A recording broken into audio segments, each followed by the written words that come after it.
Hello, my name is Ruth Carter, and I'm a licensed attorney in Arizona, and I'm also the owner of Carter Law Firm in Phoenix. And recently I was asked to do a seminar about social media and litigation and how lawyers might use people's social media posts in a lawsuit.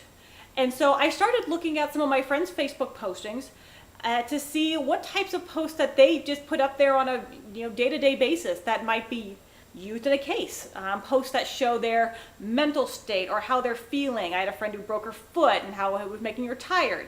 So if she was in a personal injury case, this show, that post might be able to show, hey, this is how she was actually feeling, or at least bolster the claim that she, was injured and it was causing fatigue.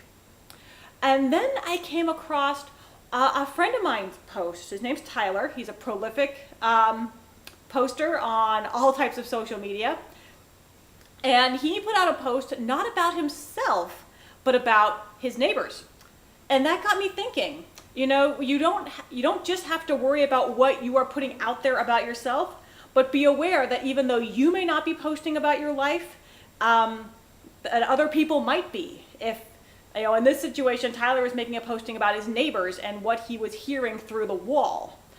And I got to thinking, people like Tyler, his name's Tyler Hurst, could be a lawyer's nightmare or savior, depending on the situation. Just to kind of give you an indication of how prolific he is, I consider myself to be fairly prolific on Twitter, and I've tweeted a little under 12,000 times. He's tweeted way over 100,000 times. So he talks a lot. Love you, Tyler. I do love you. Dearly, not romantically.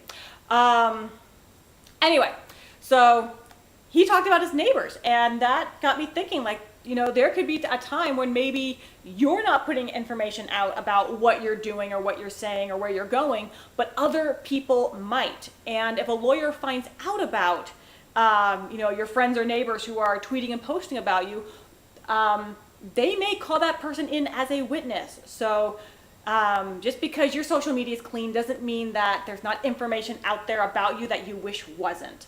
And it could be used against you depending on the situation. So, that's just another indicator that all of us need to be thoughtful about what we're doing in plain view of the public, or what we're doing that other people can see and hear us easily, because our expectation of privacy isn't there. So, be careful if you have thin walls or leave your windows open or do crazy stuff in public. Just because you're not posting it on the internet doesn't mean that somebody else isn't. So please be careful. Think before you post. If you want to contact me about this topic or any other, feel free. My information is below. Feel free to subscribe to this channel. I try to put out good content on a weekly basis. And I will catch up with you later. Take care.